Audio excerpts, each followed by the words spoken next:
आज बनवलेले आहेत खूपच टेस्टी, पौष्टिक, सॉफ्ट रवाळ लाडू।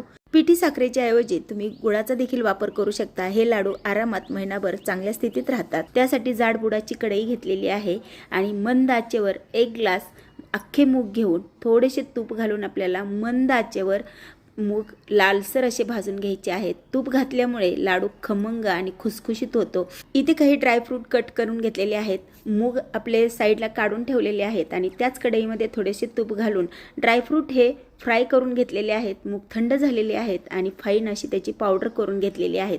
आता ड्रायफ्रूट आपण भाजलेले आहेत त्याच कढईमध्ये चाळण घेऊन हे सगळं मिश्रण आहे ते चाळून घेतलेलं आहे। त्यामध्येच 5-6 चमचे वितळलेले तूप छान लाडूला कलर यावा म्हणून फूड कलर घातलेला आहे आणि मलाई 1-2 दिवसाची घातलेली आहे। बाइंडिंग छान येते लाडूला, लाडू पटकन वळला जातो। सर्व जिन्नस व्यवस्थित मिक्स करून या पद्धतीने लाडू तयार करायचे आहेत।